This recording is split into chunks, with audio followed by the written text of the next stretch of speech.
Hello hello hello hello, क्या हाल चाल, क्या हाल चाल, क्या हाल चाल।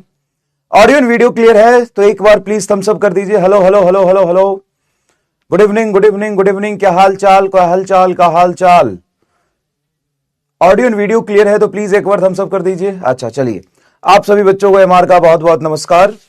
स्वागत है द सुपर एनर्जेटिक यकीन 2.0 बैच में। और आज हम लोग पढ़ने वाले हैं सॉलिड का लेक्चर नंबर 1। हाँ, thank you thank you thank you thank you so much. नमस्कार नमस्कार नमस्कार, good evening good evening good evening. बहुत सारे ऐसे बच्चे होंगे जो क्लास लेना नहीं चाह रहे होंगे।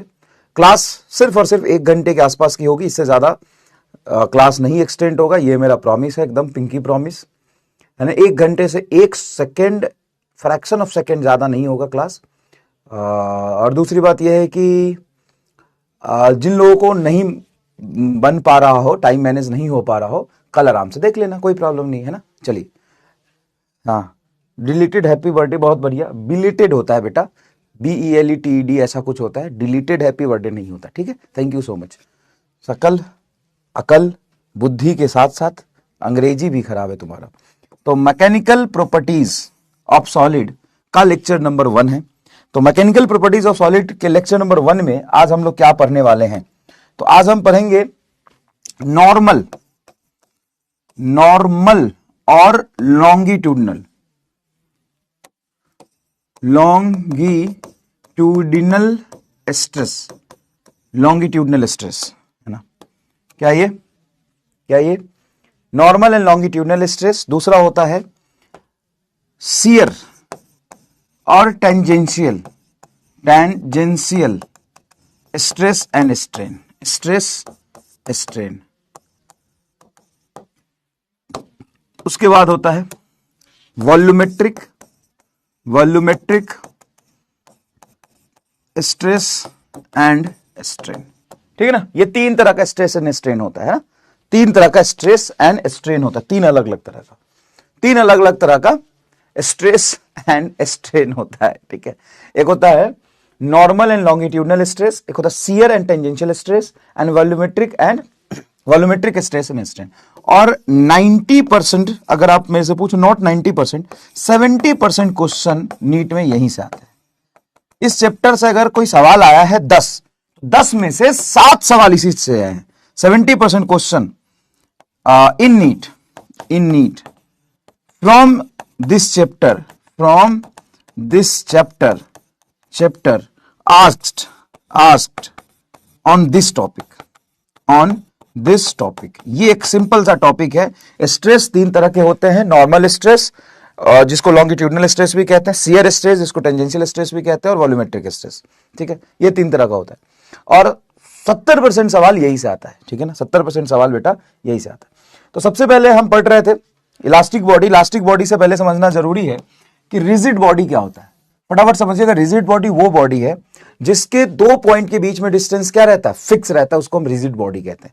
अगर कोई बॉडी है, ठीक है, अगर कोई बॉडी है जिसके 2 पॉइंट के बीच में डिस्टेंस फिक्स है, उसको हम रिजिड बॉडी बोलते हैं। तो क्या मैं अपने फोन को रिजिड बॉडी बोल सकता हूं? क्या मैं अपने फोन को रिजिड बॉडी बोल सकता हूं? हाँ, तो नॉर्मल कंडीशन में रिजिड बॉडी है, क्योंकि इसके 2 पॉइंट के बीच में जो डिस्टेंस है, 2 पॉइंट के बीच में जो डिस्टेंस है वो क्या है, फिक्स है। 2 पॉइंट के बीच में जो डिस्टेंस है क्या है, फिक्स है ना। इसको रिजिड बॉडी बोल सकते हैं। क्या मैं अपनी बॉडी को रिजिड बॉडी बोल सकता हूं? अपनी बॉडी को रिजिड बॉडी बोल सकता हूं? नहीं बोल सकता हूं ना। देखो, ये मान लो ये है पॉइंट और ये है पॉइंट, देखो दोनों को मिला दिया, ऐसे ले पकड़ के मिला दिया। और देख रहा था कि वीडियो में एक टीचर मास्टर से ऐसे कर रहा है, पंजा खेल रहा है, ऐसे ऐसे वाला, और ऐसे ऐसे तो उसका हाथ ही टूट गया। तो ये रिजिड बॉडी नहीं है ना, ये रिजिड बॉडी नहीं है, फिक्स। इसके 2 पॉइंट के बीच में डिस्टेंस फिक्स नहीं है, इसको रिजिड बॉडी नहीं बोलते। और वैसे भी अभी तक जितना हमने पढ़ा है chapter laws of motion, centre of mass and collision, rotational motion, इन सब में बॉडी को हम रिजिड बॉडी मान लेते थे, है ना, रिजिड बॉडी मान के पढ़ा है। लेकिन जनरली जो बॉडी होता है वो रिजिड बॉडी नहीं होता है। नॉर्मल बॉडी जो होता है वो 3 तरह का होता है। नॉर्मली जो बॉडी होता है वो 3 तरह का होता है। एक इलास्टिक है ना, elastic, inelastic and perfectly inelastic. ठीक है ना। रिजिड बॉडी क्या है? तो यहां पे लिखा है a body in which distance between any 2 point is remain same, then body is called rigid body. अगर किसी बॉडी के दो पॉइंट के बीच में डिस्टेंस फिक्स है तो उसको हम रिजिड बॉडी बोलते हैं, उसको हम रिजिड बॉडी बोलते हैं। No body is perfectly rigid in practically कोई भी बॉडी रिजिड बॉडी नहीं होता है, रिजिड बॉडी नहीं होता है। तो बॉडी कैसी होती है? इलास्टिक। इलास्टिक बॉडी किसको बोलते हैं? Regain it's shape. बॉडी को अगर आप डिफॉर्म करते हो तो अपने शेप को एग्जैक्टली रीगेन कर लेता है। हाँ जी, हाँ सर बच्चे आए कुछ मिलने के लिए आपसे। मेरे से मिलने आए तो बच्चे तो ठीक है, आप कहां से घुसे चले आ रहे हो ये बताओ। मेरी क्लास में आइए सर प्लीज।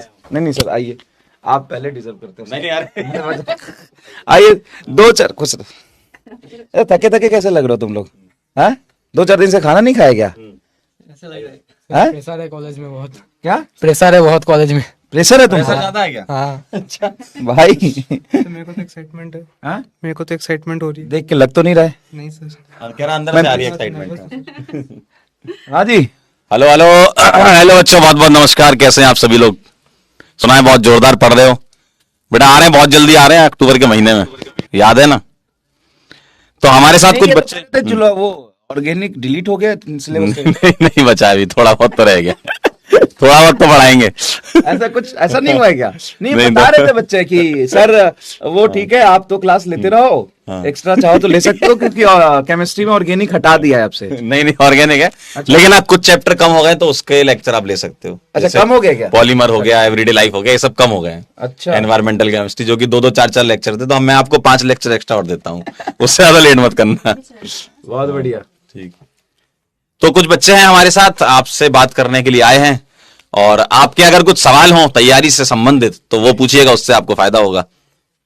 और देखो ये बच्चे यहाँ पे आए हैं और अब भी हो सकते थे यहाँ पे, नो डाउट। मतलब थोड़ा सा ऐसा भी लगता है कि मैं भी काश वहां पे होता और मैं हो सकता था। बहुत बच्चे बहुत क्लोज रहे होंगे, तो इससे कोई फर्क नहीं पड़ता। ये यहाँ पे इसलिए आए हैं कि आप कम से कम ये महसूस करो कि आपके जैसे ही हैं। देखो जो सेलेक्ट होते हैं, जो 680 690 नंबर ला रहे होंगे। कितने नंबर आए तेरे? 706। और भाई क्या हाल चाल? तो 706 नंबर लेके तू कह रहा है कॉलेज में प्रेशर है? सर बहुत प्रेशर है। कौन से बैच में पढ़ा था? मतलब 12th में था या फिर? नहीं सर, ड्रॉपर में यकीन 2.0। लेकिन 2.0 था, सेम यही बैच है। हाँ क्या प्रेशर क्या लग रहा है तुमको? तो कैसा महसूस हो रहा है? एक मिनट, कैसा महसूस हो रहा है तुम्हें? कभी तुम उस स्क्रीन के उस तरफ थे, आज स्क्रीन के इस तरफ हो, कैसा महसूस हो रहा है? अच्छा लग रहा है सर, बहुत अच्छा लग रहा है। घर नाम क्या है? घर कहाँ है? हाँ, नाम है मेरा विप्लव कारक। और घर कहाँ से हो? मैं वेस्ट बंगाल से हूँ। वेस्ट बंगाल से। एक तो बंगाली लोग गजब मचा रहे हैं आजकल यार, पता नहीं क्या हो गया है। हम मतलब अच्छा, मतलब माहौल बदल गया है क्या आजकल? पढ़ाई का माहौल हो गया है क्या? मतलब क्या है? हाँ सर, पढ़ाई चल रहा है बहुत अच्छा, और पीडब्ल्यू तो बहुत अच्छा कर रहा है। मतलब हर लोग पीडब्ल्यू लेते हैं आजकल बंगाल में ना? हाँ, हर लोग। अच्छा, आप कहाँ से? तो इसमें से भी वेस्ट काफी बंगाल बच्चे से। होंगे। West Bengal. West Bengal. West Bengal. हाँ, कितने नंबर है? 688। 688, वेरी गुड। हाँ भाई, मैं भी वेस्ट बंगाल। तू वेस्ट बंगाल से है? 705। 705 कौन से कॉलेज में? फटाफट बता दो। AIIMS Bhubaneswar. AIIMS Bhubaneswar. AIIMS Bhubaneswar. AIIMS Bhubaneswar. तुमको एक ही जगह से उठा के लाए क्या? रूममेट तो नहीं हो तुम लोग?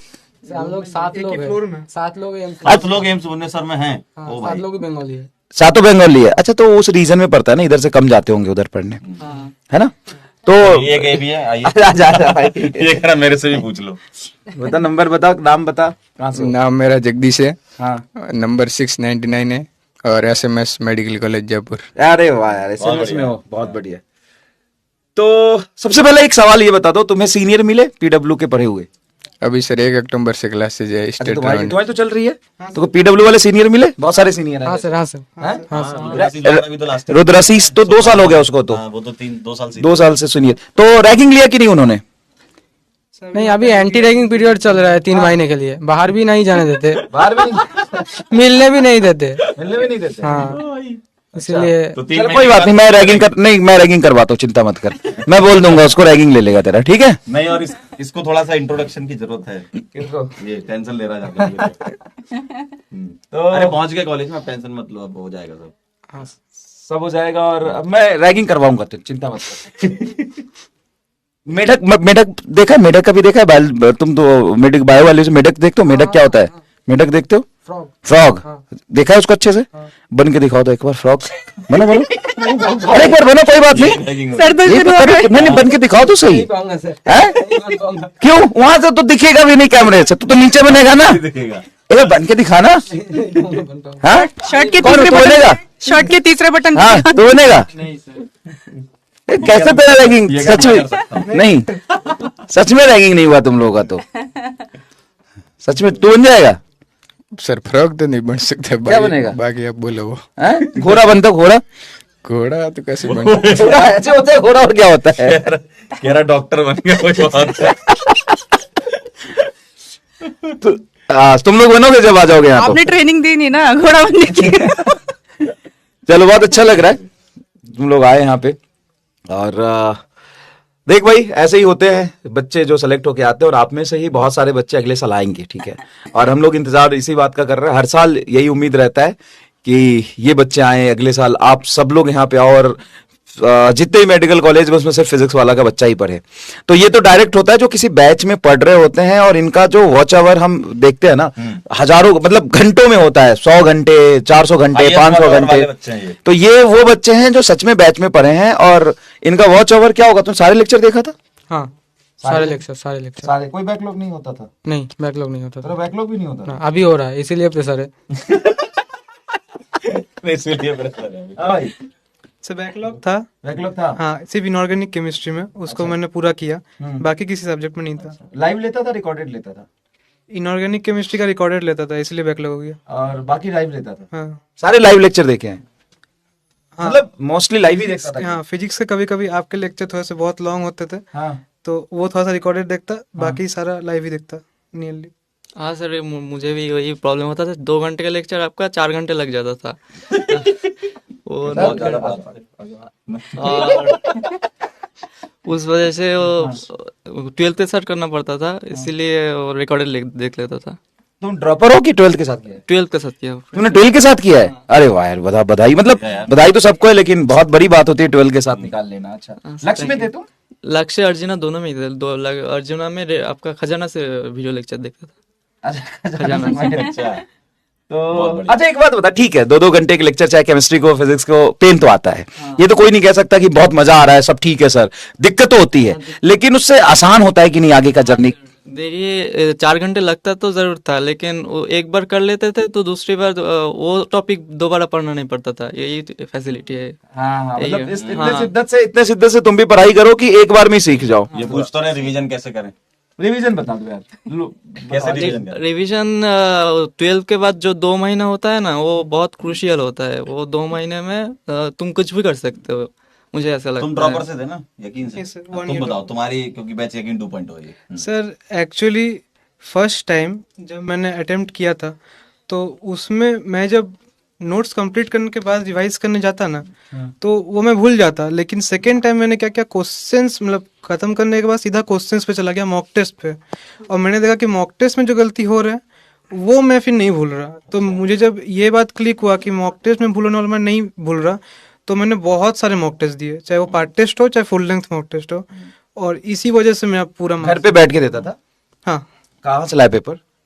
सर फिजिक्स वाला के प्रीवियस ईयर के भी कुछ थे, और कुछ मेरे सीनियर से मिल गए। हाँ और बाकी आप लोग लाइव टेस्ट भी हर वीकली लेते थे, वो सब, और कुछ अमेज़न से कुछ टेस्ट पेपर भी मैंने हाँ बिल्कुल बाय किया था, वो सब। हाँ भाई तू कैसे करता था रिवीजन? हाँ मैंने भी टेस्ट से ही किया था। टेस्ट से मतलब लास्ट 2 महीने में करीब 65 के ऊपर फुल टेस्ट लगाए थे। 2 महीने में 65 फुल? हाँ हर दिन एक तो लगाते थे, कभी कभी 2, एक दिन में 2, एक दिन में 2 ही मैक्सिमम था। और तू? मैंने तो यकीन पहली बार ही लिया था 12th के बाद। 12th तक तो मेरे को पता ही नहीं था पीडब्ल्यू के बारे में। फिर जब ये लिया तो कुछ टॉपिक जैसे 11th में हमारे कोविड के कारण सिलेबस कट हो गया था 30%, इस कारण ये लेक्चर थोड़े लेट होते थे। बाकी सभी लेक्चर पूरे भले 2 घंटे का 3 घंटे हो जाए, एक लेक्चर देखने के बाद मेरे को रिवीजन की ज़्यादा जरूरत नहीं होती। बाकी तो मैंने उत्थान से रिवीजन तो हो गया था, कोई टेंशन नहीं था। और लास्ट महीने में कम से कम 80-90 मॉक टेस्ट दे दिए थे उसने। 80-90 लास्ट 2 महीने में? लास्ट महीने में एक जो लास्ट महीने में सिर्फ दिन के 2-2 3-3 पूरे दिन मॉक टेस्ट ही देता और उसका एनालाइज करता। अच्छा जब प्रिपरेशन कर रहे थे और जब तुमने यकीन में पढ़ना शुरू किया, तो कई बार क्या होता है कि जब पढ़ना शुरू करते हैं तो जोश बहुत हाई रहता है है ना, बढ़िया चल जाता है पढ़ाई। लेकिन एक टाइम के बाद लगता है कि यार क्या यार, रोज 2 घंटे के लेक्चर फिजिक्स के 4 घंटे में कंप्लीट करो, फिर केमिस्ट्री के कंप्लीट करो, फिर शाम को उसका रिवीजन बनाओ, नोट्स बनाओ, फिर मॉक टेस्ट की तैयारी करो, फिर क्वेश्चन प्रैक्टिस करो, डीपीपी करो। तो ऐसा नहीं लगता कि लाइफ में इसके अलावा कुछ बचा ही नहीं? तो इरिटेशन और फ्रस्ट्रेशन नहीं होता? कहीं घूमने चले जाओ, गोलगप्पे खाओ, दोस्तों के साथ जाओ, है ना, थोड़ा सा माइंड फ्रेश कर लो। तो क्या करते थे माइंड फ्रेश करने के लिए या फ्रस्ट्रेशन दूर करने के लिए? एक्चुअली सर 11-12 में मैंने बहुत क्रिकेट खेला था। तो मुझे पता था कि इस साल एटलीस्ट 1 ईयर अब ड्रॉप नहीं आओ, तो उसमें मुझे करना ही है। तो मुझे फ्रस्ट्रेशन नहीं हुई फुल 1, क्योंकि 11-12 बहुत क्रिकेट। दो ढाई घंटे क्लास एक्सटेंड होती है, बहुत सारा कंटेंट हो जाता है, तो उस समय सर थोड़ा होता, फ्रस्ट्रेशन तो होता ही है, इतनी तैयारी करते हैं। लेकिन मैं थोड़ी देर के आधे घंटे के लिए सो जाता था। पूरा फ्रेश होने के बाद फिर ये पढ़ाई का ही काम था। बाकी कोई मैं सोशल मीडिया वगैरह कोई था नहीं, गेम वगैरह में अकेला ही था।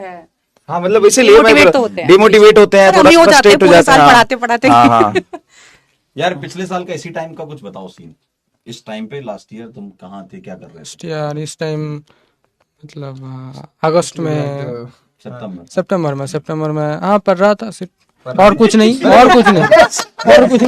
वही ना बात,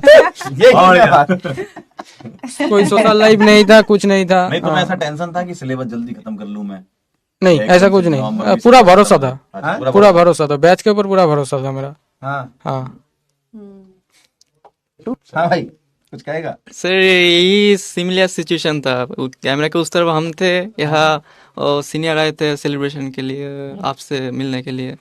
तो नाम बता किसी का? रेजाउल्ला बॉस मतलब हमको सीनियर को बॉस बोलना पड़ता है उधर। अच्छा, रेजुल्ला 1 साल सीनियर हो गया ना? अच्छा, एम्स भुवनेश्वर में ही है। जैसा दिखता है अभी भी वो छोटा सा। एम्स भुवनेश्वर में है, और एक राउत दा है, वो दोनों है हमारे एम्स भुवनेश्वर में। सैमुअल दा है। सैमुअल दा। हाँ ऐसे मोटिवेशन, उधर से ही मोटिवेशन मिलता था। मतलब ये देख के साहब तुम्हें लग रहा है ना कि आप पीडब्ल्यू का पढ़ा हुआ। एक बात बताओ, फिजिक्स हो, केमिस्ट्री हो, बायोलॉजी हो, कुछ भी क्लास का कोई चीज सीन याद आ रहा है कभी कुछ भी? हाँ, वो इलेक्ट्रोस्टैटिक्स में क्या गॉसियन सरफेस आपने बोला था वैसे ही आएंगे। हाँ, और आया सवाल? नहीं, आपने बोला था वैसे ही आएंगे रिजल्ट सेलिब्रेशन में। अच्छा। वो कढ़ाई लेके। हाँ कढ़ाई लाया? तो मुझे पोलरीमीटर वाला याद है, आपने बकेट और गमछा लेके समझाया था। क्या समझाया था? पोलरीमीटर। कैलोरीमीटर? पोलरीमीटर क्या होता है? पोलरीमीटर मेरे को तो याद है आपका ये पप्पू मामा और कोयल मामी वाला, लेंज लो पास मत आओ, अट्रैक्ट करूंगी, दूर मत जाओ। अरे पास मत आओ, रिपेल करूंगी, दूर मत जाओ, अट्रैक्ट करूंगी। वहीं पे बने रहना, एग्जाम के बाद ही डेट करो। ये लॉ है भाई, ये कंसेप्ट है, तुम भी पढ़ोगे, समय आएगा तो। चाहे आलू हो, वो पराठा हो, कुछ भी हो, बाल्टी हो, लोहा हो, ढक्कन हो, टपरी हो, सब में फैराडे तुम्हारा ईएमएफ उत्पन्न कर देगा फैराडे। अरे वाह यार, तू हिंदी मीडियम में पढ़ा है क्या 10th तक? नहीं, इंग्लिश। हाँ, 10th तक हिंदी उत्पन्न कर देगा, समझ आ गया मुझे, है ना? हिंदी मीडियम का था? 12th तक हिंदी मीडियम में पढ़ा हूँ, फिर 12th तक हिंदी मीडियम में था। यस। वाह यार। हिंदी मीडियम के बहुत बच्चे रहते हैं बैचेस में, उनको मतलब प्रॉब्लम होती है, बट देखो बच्चे करते हैं ओवरकम। अभी भी मुझे वहाँ स्कूल जहाँ चल रही है ना, मेरी 12th मैंने वहाँ से की है, वहाँ पे सर मुझे बुलाते हैं कि ये देखो बच्चा हिंदी मीडियम में, फिर भी कोई प्रॉब्लम नहीं है, आप भी ये पीडब्ल्यू से यकीन बैच लो, आपको कहीं भी बाहर कोटा सीकर वगैरह जाने की परेशान होने की कोई जरूरत नहीं है। बैच लो ना लो, लेकिन बगैर बैच में हो तो पढ़ाई कर लो। मुझे 2-3 बार वहाँ मंच पे बुलाया गया स्कूल में। हाँ, अच्छा। मीडियम चेंज में क्या दिक्कत आती है बेटा, कुछ प्रॉब्लम आती है? पहले महीने भर थोड़ी प्रॉब्लम, बाकी तो सर सब हिंदी में समझा देगा, केवल ये लैंग्वेज इंग्लिश में लेकर दिलाते हैं। इससे तो मेरे को उल्टा बहुत बेनिफिट हुआ है, पेपर वगैरह सॉल्व करने में काफी स्पीड मेरी बढ़ गई अभी इंग्लिश में, और अभी इंग्लिश में पढ़ाई करता हूँ, अभी भी कोई प्रॉब्लम नहीं आ रही। एमबीबीएस में पूरी इंग्लिश में ही, क्योंकि हमारे बैचेस में बहुत अलग अलग मीडियम से रहते हैं बच्चे, बहुत अलग अलग, तो सब मैसेज किया करते हैं मैम इस मीडियम से, पर मुझे लगता नहीं दिक्कत आती है ना, इतनी कोई दिक्कत नहीं। और अभी इससे इंग्लिश मीडियम तो और बहुत बढ़िया है, इससे पेपर सॉल्व करने में बहुत आसानी होती है। लेकिन हिंदी में क्या डाउट बहुत रहते हैं, शब्द एक जैसे ही है, कोई क्या बोल रहा है, कोई क्या, इंग्लिश में एक ही शब्द है बस, वो साइंस के लिए याद हो गया तो बस। हिंदुस्तान मैम आप इधर आ जाओ, बच्चे दिखने, लेकिन आपकी आवाज से पहचान लिया। अच्छा, देख नहीं पा रहा, मुझे लग रहा है कि बच्चे लिख क्यों रहे हैं, मैंने कहा दिख नहीं रहे। मैं आप आ जाओ, प्रेम से बाहर चलेगा। अरे आओ ना सर, कहाँ मतलब मुझे तो बस यही चीज समझ में आया कि टाइम मैनेजमेंट, रिवीजन और बैकलॉग, इन सब का जवाब है पढ़ते रहो बस। बिल्कुल सर, पढ़ते रहो सर। हम भी मतलब हम भी जैसे पढ़ाते हैं ना पूरे साल, हम टीचर लोग भी, मतलब ऐसा नहीं है कि टीचर जा रहे हो क्या आप? 5 बजे से क्लास ठीक ठीक ठीक। से ले रहा हूँ। अच्छा अच्छा, घर से ले लो, ठीक ठीक।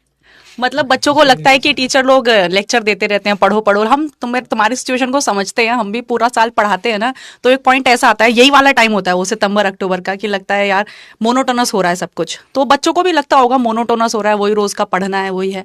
पर मुझे लगता है अगर आप इंजॉय कर रहे होते हो ना अपने काम को, तो हाँ, तो पेन कम सही हो लगता जाता है, है पेन थोड़ा। कम हो जाता है। देखो मैं तो क्लास वही में है कि कहती बच्चे हूँ। जब रोने लगते हैं तो मैं यही कहता हूँ कि यार दुखी होके करोगे ना तो बहुत करोगे, पेन हाँ। आएगा, फ्रस्ट्रेशन आएगा। बिल्कुल, बिल्कुल। आप इसको ना रियलिटी को एक्सेप्ट करो कि तुम तैयारी कर रहे हो और ये तैयारी आसान नहीं है, बस इस रियलिटी को एक्सेप्ट करो किसी भी हालत में। ऐसे समझो कि मुझे तो करना ही है, चाहे जीवन मरण यही है, मतलब जान लगा देना है यहाँ पे। और खुश होके करोगे तो आधा घंटा ज्यादा भी अच्छे से पढ़ लोगे। और क्लास में full concentration से। प्रेशर और फ्रस्ट्रेशन से पढ़ोगे तो यार वही 1.5 घंटे की क्लास भी तुमसे नहीं ली जाएगी। सबसे बड़ी बात यही होती है। तो तुम लोग का क्या ड्राइविंग फोर्स था बेटा, कि हमें मतलब करना ही है? ड्राइविंग फोर्स क्या था पूरे साल? हाँ, मन में तो पूरी मैम यही रहती है कि करना है। और ये मैम विशेष कर तो सर इधर पढ़ाते, कभी मिलते नहीं हैं। एक मिनट आगे रहना। सबसे पढ़ते ही हैं। अच्छा अच्छा। मिलने की बहुत इच्छा है, कभी हम भी सर से मिलेंगे। अभी बस ये 1 साल ही तो है, इसमें अपनी पूरी मेहनत लगानी है और क्या, फिर भविष्य है तो इसका। हमसे मिलने का भी एक ड्राइविंग फोर्स था। मिलने का तो सब मैम बहुत है वास्तव।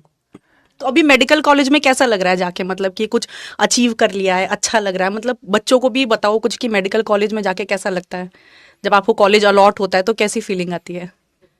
मतलब जो पूरे साल आप मेहनत कर रहे हो, उस कॉलेज के लिए मेहनत कर रहे हो ना, मैम तो जब जब कॉलेज अलॉट हुआ था तब तो पेरेंट्स और रिलेटिव्स सब बहुत ही खुश थे। तो उनके एक्साइटमेंट में खुद भी बहुत एक्साइटेड था। फिर क्लासेस शुरू हुए, फाउंडेशन कोर्स, ओरिएंटेशन सब हुआ, तो आस्ते आस्ते कॉलेज का मतलब रूटीन स्केड्यूल सब समझ में आने लगा। फिर शुरू में तो बहुत हेक्टिक लग रहा था क्योंकि मेरा फर्स्ट टाइम हॉस्टल का एक्सपीरियंस है। लेकिन फिर धीरे धीरे जब दोस्त बने तब उन दोस्तों में घुल मिल गए और अब जाके फिर पढ़ाई अच्छे से हो रही है। जैसे ये मेरे को सब कुछ पढ़ा देता है। तो पढ़ा देता है? तो खुद ही प्रेशर में है भाई।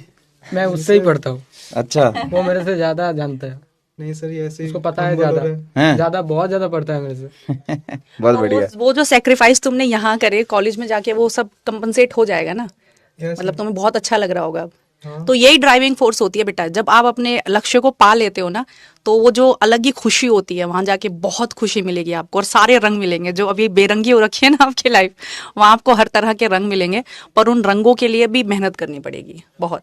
अभी के लिए थोड़ा होल्ड पे डाल दो चीजों को। देखो मतलब यही है ना कि जो चाहिए उसके लिए मेहनत तो करना पड़ेगा, और जो चीज चाहिए उसका कीमत तो चुकाना ही पड़ेगा ना भाई। बिल्कुल। बिना कीमत चुकाए कैसे होगा। और मुझे अच्छा लग रहा है यार, मतलब इमोशनल मोमेंट है थोड़ा सा क्योंकि काफी वेट भी करना पड़ा है ना, बहुत ये था कि कभी मिल पाएंगे कि नहीं मिल पाएंगे 2024 वाले बच्चे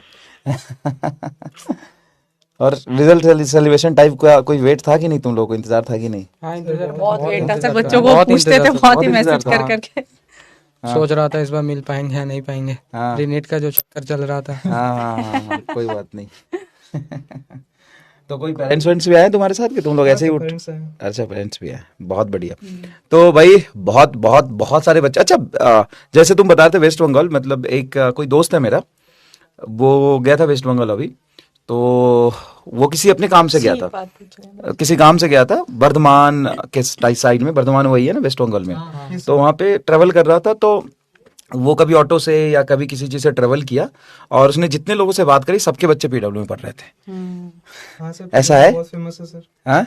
मेरे डिस्ट्रिक्ट में बहुत फेमस है पीडब्ल्यू, बहुत सब जगह चलता है। कौन से डिस्ट्रिक्ट से हो तुम? पश्चिम मेदिनीपुर। अच्छा, तुम कहाँ से हो? मैं बांकुड़ा। बांकुड़ा से हो? अच्छा, बांकुड़ा। नॉट 24 परगनास, अच्छा, नॉर्थ 24 परगनास। अच्छा, हाँ हाँ, वो कोलकाता के पास है। हाँ, कोलकाता के पास है। तुम कहाँ से हो? मैं राजस्थान जालोर डिस्ट्रिक्ट से। जालौर। अच्छा, वहाँ पे पीडब्ल्यू में पढ़ते हैं बच्चे ऑनलाइन में? पीडब्ल्यू में अभी स्कूलों वगैरह बहुत, मैं तो जहाँ पे मेरे को तो पूछते हैं मैं तो बताता ही रहता हूँ। मुझे भी एक भैया ने बताया था। अच्छा, तुमको किसने बताया था भाई?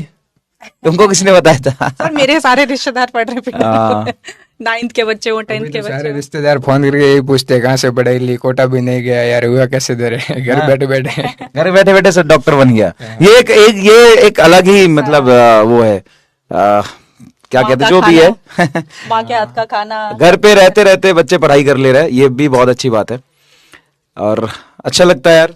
जो एक विजन था 3 साल पहले हम सभी लोगों का, जितने लोग पीडब्ल्यू में 3 साल पहले ये शुरू किया था, वो इसीलिए शुरू किया था कि बच्चे जब किसी कंपटीशन की तैयारी कर रहे हैं तो उसके लिए अपना शहर छोड़ के बाहर जाके लाखों रुपए खर्च करने की जरूरत ना पड़े। लेकिन जिनके पास है आज भी करते हैं। देखो ऐसा नहीं है कि नहीं कर सकते, तुम बाहर भी जाओ पढ़ो, लेकिन हाँ ऐसा है कि आप जहां भी हो घर पे रह के पढ़ाई कर सकते हो, जो पहले नहीं था पॉसिबल। पहले जो असंभव सा लगता था कि आपको सेलेक्ट होना है तो घर से बाहर निकल के दूर शहर जाना पड़ेगा। अच्छा, तुम लोगों को टाइम हो गया 3-4 साल, जब तुम 9वीं 10वीं में रहे होगे और अभी 12th में ड्रॉप लिया, सेलेक्ट हो गए। पहले जो पढ़ाई का माहौल था उधर छोटे शहरों में और अब पढ़ाई का माहौल है, क्या चेंज हुआ है थोड़ा? मतलब पहले तो कंपटीशन की तैयारी करनी होती तो शहर में ही जाना पड़ता होगा, अब तो सब कर रहे होंगे। हाँ, घर में ही कर रहे होंगे ना। सब लोग पीडब्ल्यू ले रहे हैं। बहुत बहुत पॉपुलर है, बहुत। बहुत बढ़िया। तो भाई ये है ना कि जो मेहनत कर सकता है, जो डिजर्व है, वो आगे आना चाहिए, बस, है ना। चलो, थैंक यू सो मच। पढ़ा लेता हूँ, नहीं तो ये गाली देंगे मुझे बहुत। तुम लोग भी ऐसे करते थे? टाइम मास्टर टाइम खराब कर रहा है यार, इतना तो नहीं, फ्रस्ट्रेशन के बीच थोड़ा थोड़ा मजा आता था ये देख के। हाँ, मजा आता था। हाँ। थोड़ा तो मोटिवेशन भी जरूरी है। हाँ, मिलता था थोड़ा थोड़ा है ना। हाँ। बाकी पढ़ते रहो, हाँ। सब ठीक हो जाएगा। हाँ। और सभी चीजों का जवाब जो मुझे इनसे समझ में आ रहा है कि अगर तुम टाइम दे रहे हो सिर्फ एक ही काम में, कि तुम्हारा काम सिर्फ पढ़ना है, तो सब आसान है। तुम्हारा काम पढ़ना है तो सब आसान है, बस। स्लीप आवर, अबे भाई इन सब सवालों का कोई जवाब नहीं है भाई। सबकी कैपेसिटी अलग होती है। सबकी कैपेसिटी अलग होती है, सबकी रिटेंशन पावर अलग होती है, सबकी जो 1 घंटा में पढ़ लेता है किसी को 1.5 घंटा लगता है। तुम बस लगे रहो, अपना 100% दो और लगे रहो बस, और बिल्कुल जीवन खराब हो जाएगा। इसके अलावा तुम्हारे जीवन में कुछ बचना नहीं चाहिए और सिर्फ इसी चीज में लग जाओ तो आसान है। हाँ, फिर मैं अगेन कहूंगा कि प्रेशर लेके, पेन लेके और फ्रस्ट्रेट होके मत करो, खुश होकर पढ़ोगे, चीजें आसान हो जाएगी। ठीक है? कुछ खाना पीना खाया तुम लोगों ने?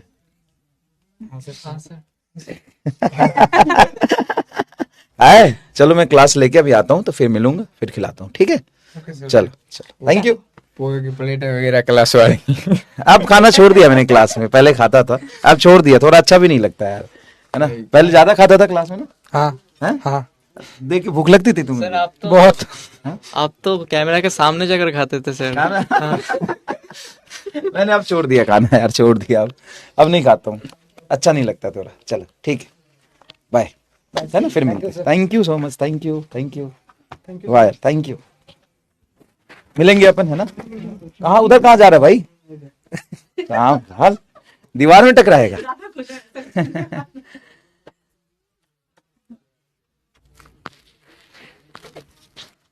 मैंने खाना छोड़ नहीं दिया, क्या झूठ रे, क्या झूठ, क्या झूठ,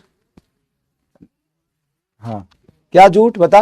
खाना छोड़ नहीं दिया मैंने तुम्हारे चक्कर में।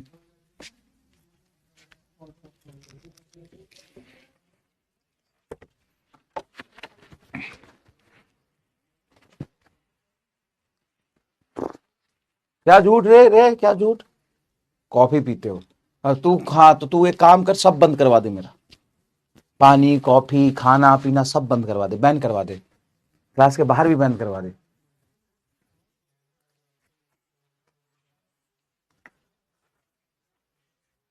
क्या हो गया?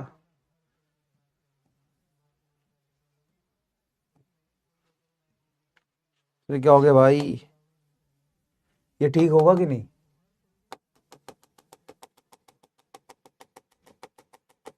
मल्टीपल टाइम्स कलर चढ़ गया क्या इस पे? क्या हो गया रे? हाँ, हो गया, हो गया, हो गया।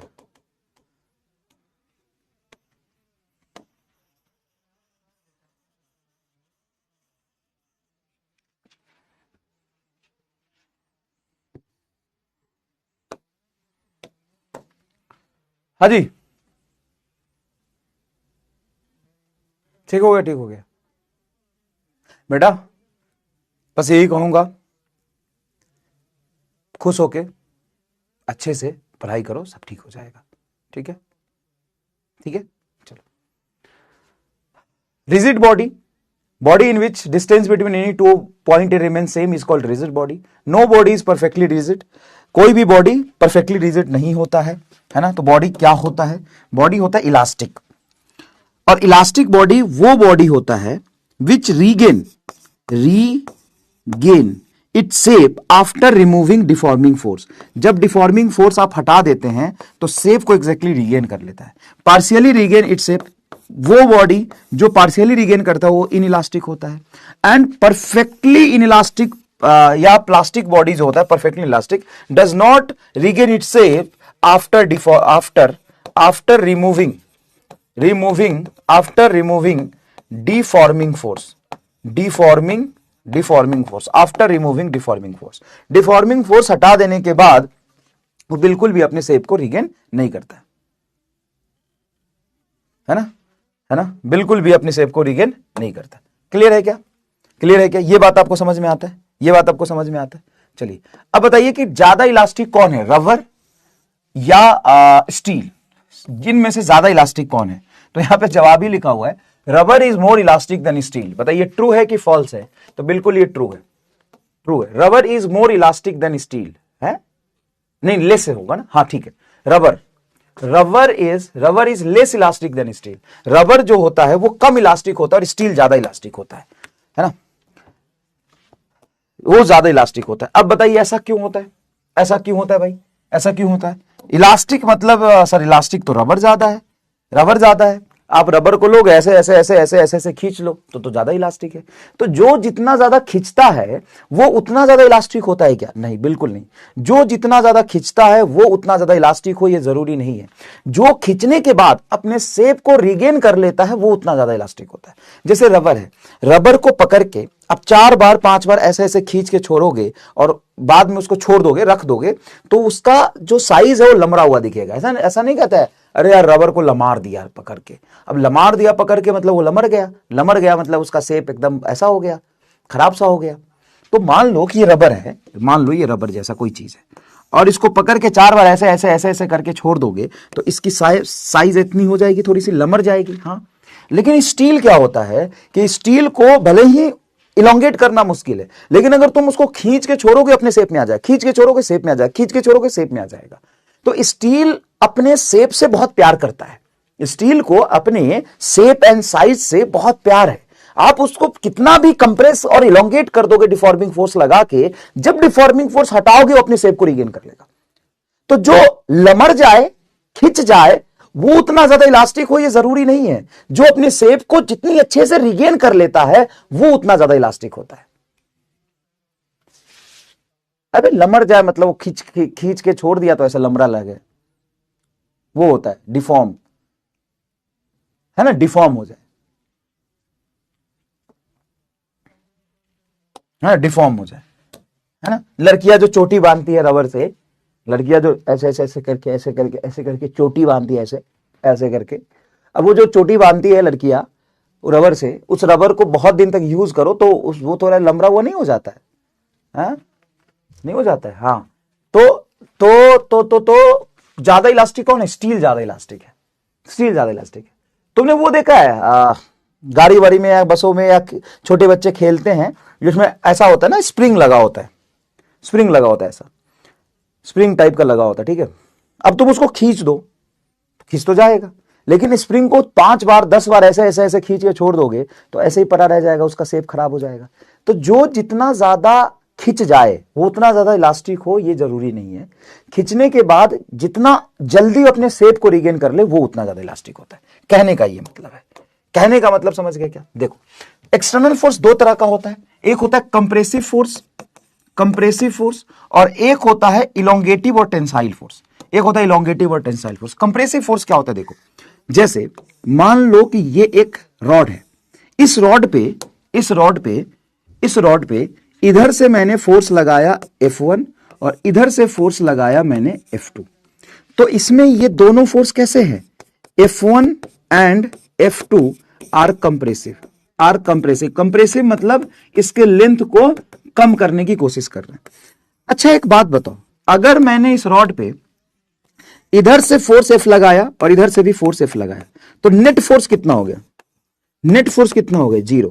बट नेट कंप्रेसिव फोर्स कितना हो गया? नेट कंप्रेसिव फोर्स हो गया 2F।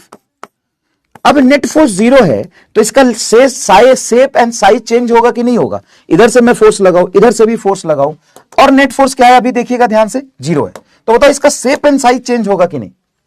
Sir shape and size कैसे चेंज हो जाएगा? नेट फोर्स 0 है तो क्या नेट फोर्स 0 होना शेप एंड साइज को चेंज होगा या नहीं होगा ये बताता है?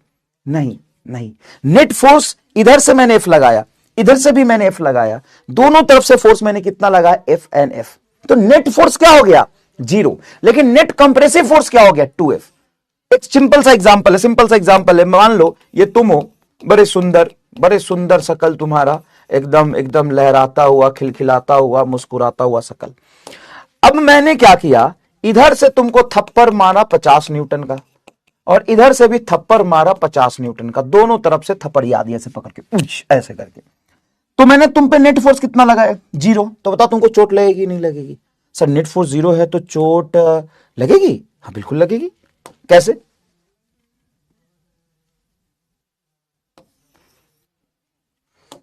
ये देखो,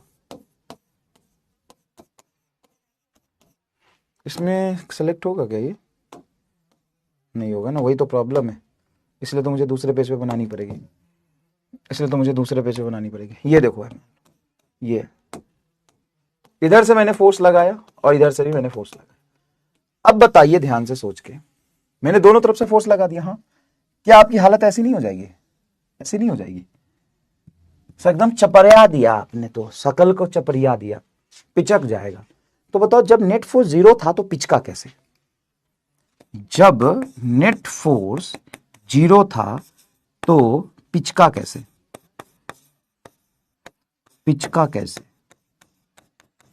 ये सवाल है आज का, और ये तुम समझ गए ना तो फिर पूरा गेम समझ जाओगे। पिचका कैसे बताओ? जब नेट फोर्स 0 था तो एकदम पिचक कैसे गया, एकदम चपरिया कैसे दिया, इसको चपटा कैसे हो गया? बताओ चपटा कैसे हो गया? बताओ। तो सर चपटा इसलिए हो गया कि बैलेंस फोर्स, ये बहुत इंपॉर्टेंट है और 9वीं क्लास को ये पढ़ाते हैं, मैं भी पढ़ाया था जब 9वीं को, तो मुझे आज भी याद है। बैलेंस फोर्स मतलब नेट फोर्स 0, बैलेंस फोर्स क्या हो गया कि net force 0 can change shape and size of object. Balance force can change shape and size of object. Balance force can change shape and size of object. Balance force can change shape and size of object. If net force is 0, then acceleration must be 0. Net acceleration must be 0. But shape can change. But shape can change. But shape can change. Shape change हो सकता है। अब जब shape change होता है तो दो तरह का शेप चेंज होता है। एक, आप एकदम उसको चिपरिया दोगे, चिपटा कर दोगे, है ना, या लमड़ा दोगे, दो तरह का होता है।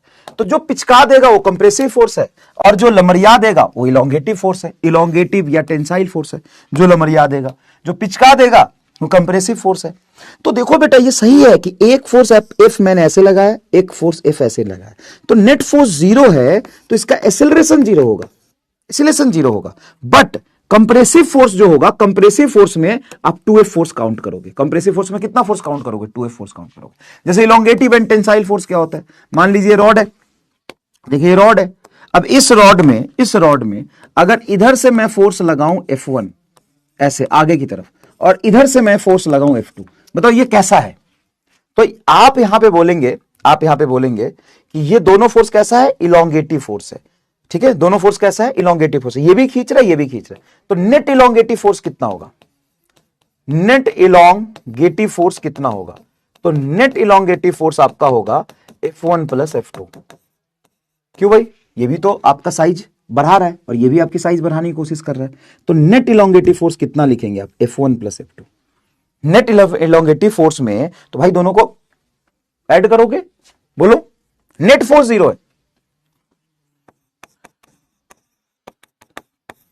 नेट फोर्स क्या है? 0 है, लेकिन नेट इलोंगेटिव फोर्स तो काउंट करोगे ना, वो भी खींच रहा, ये भी खींच रहा।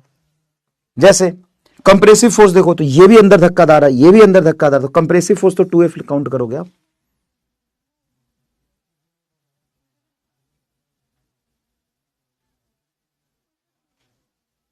बताओ। अच्छा, इसमें भी एक चीज समझना पड़ेगा, इसमें भी एक चीज समझना पड़ेगा। जैसे मान लो ये एक रॉड है, तुम समझ जाओगे, कोई टेंशन नहीं, ये एक रॉड है, और मान लो इस रॉड को मैं यहां से फोर्स लगा के खींच रहा हूं 10 न्यूटन, और इस पर मैंने आगे की तरफ ही फोर्स लगाया है, F बराबर F1 बोल देता हूं 13 न्यूटन, और ये F2 लगा है 10 न्यूटन। ठीक है, या पहले ये भी 10 ही रखता हूं, ये भी 10 ही रखता हूं। अब मुझे बताओ कि इस पर नेट फोर्स कितना लगा। नेट फोर्स, सर आप इसको 10 न्यूटन फोर्स लगा के आगे खींच रहे हो, हाँ सर। आप इस पे पीछे से भी 10 न्यूटन फोर्स लगा के इसको आगे धक्का मार रहे हो, हाँ। तो नेट फोर्स तो 20 न्यूटन हो गया। बट इलोंगेटिव फोर्स कितना होगा, इलोंगेटिव फोर्स कितना होगा, इलोंगेटिव फोर्स होगा 0। इसका शेप चेंज नहीं होगा। This rod will accelerate, will accelerate, but shape will not change, will not change। यहां पे कोई भी इलोंगेटिव और कंप्रेसिव फोर्स नहीं आएगा, कोई भी इलोंगेटिव और कंप्रेसिव फोर्स नहीं होगा। नेट फोर्स क्या होगा, नेट फोर्स 20 न्यूटन होगा। क्यों, कि भाई इसमें तो 10 न्यूटन से आगे खींच रहा हो, और इस पे भी 10 न्यूटन तूने आगे धक्का दिया, तो टोटल नेट फोर्स कितना हुआ, 20 न्यूटन। लेकिन टोटल इलोंगेटिव फोर्स कितना हुआ, 0। मान लो ये एक ऑब्जेक्ट है, ये रॉड जैसा है, अब इस पे मैं 10 न्यूटन फोर्स लगा के आगे धक्का खींच रहा हूं, और इस पे पीछे से भी 10 न्यूटन फोर्स आगे मार रहा हूं, तो टोटल फोर्स कितना होगा, टोटल फोर्स 20 न्यूटन होगा। लेकिन अगर इसके मुंडी को पकड़ के 10 न्यूटन से आगे खींचूंगा, इसके पिछवाड़े को भी 10 न्यूटन से आगे मारूंगा, तो इसमें कोई इलोंगेटिव फोर्स जैसी चीज नहीं आएगी, इलोंगेटिव फोर्स जैसी चीज नहीं आएगी। बताओ समझ, एक्सीलरेशन होगा, हाँ बिल्कुल होगा, कैसे नहीं होगा। ये तेरा कोई मुंडी पकड़ के 10 न्यूटन से आगे खींचेगा और पिछवाड़े पे भी 10 न्यूटन से आगे धक्का मारेगा, तो भाई नेट फोर्स तो 20 न्यूटन है। पता फील आया कि नहीं है, मैं यही समझाना चाह रहा हूं तुम्हें कि कंप्रेसिव और इलोंगेटिव फोर्स और नेट फोर्स में फर्क है। नेट फोर्स जब 0 है तो भी कंप्रेसिव फोर्स है, ये रहा। नेट फोर्स जब 0 है देखो तो भी कंप्रेसिव फोर्स है, जब नेट फोर्स 0 नहीं है तो देखो कंप्रेसिव फोर्स नहीं है। तो नेट फोर्स और कंप्रेसिव फोर्स एक ही चीज नहीं होता, मैं ये समझाना चाह रहा हूं बस। ये आया कि नहीं आया बताओ। नेट फोर्स और कंप्रेसिव फोर्स सेम चीज नहीं होगा, बस ये समझाना चाह रहा हूं। बता इसमें तू इनकार कर देगा क्या, 10 न्यूटन आगे लगा रहा हूं और 10 न्यूटन आगे लगा रहा हूं तो 20 न्यूटन होगा, लेकिन इसका शेप चेंज नहीं होगा। देखो इधर, मान लीजिए कि ये तुम्हारा रॉड है एक, इधर मैंने लगाया है F1 15 न्यूटन और ये लगाया मैंने F2 10 न्यूटन। बताओ इस पर नेट फोर्स कितना है। सर आगे लगाया आपने 15 और आगे ही लगाया आपने 10। देखिए आगे लगाया 15, आगे लगाया 10 और आगे लगाया 15, तो नेट फोर्स होगा 25 न्यूटन। और यहां पे इलोंगेटिव फोर्स कितना होगा, इलोंगेटिव होगा 15 आगे खींचना चाह रहा है लेकिन ये दबाना चाह रहा है 5 न्यूटन। मान लो ये रॉड है, मान लो ये रॉड है, यहां पे मैंने फोर्स लगाया है 10 न्यूटन और यहां पे इसको आगे धक्का मार रहा हूं मैं F2 से 20 न्यूटन। तो इस पर नेट फोर्स बताओ कितना होगा। सर ये फोर्स कहां लग रहा है, आगे और ये भी आगे, तो 20 10 30 न्यूटन। लेकिन इस पर ये तो आगे खींचना चाह रहा है इसको और ये इसको कंप्रेस करना चाह रहा है, कंप्रेसिव फोर्स होगा, कंप्रेसिव फोर्स होगा 10 न्यूटन का। बताओ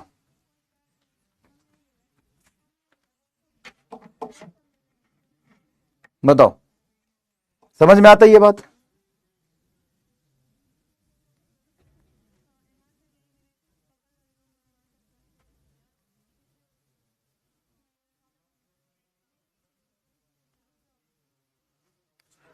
बताओ समझ में आई, ये छोटी मोटी बातें समझ में आई बेटा, ये छोटी मोटी बातें समझ में आई। चलो नॉर्मल एंड लॉन्गिट्यूडनल स्ट्रेस क्या होता है।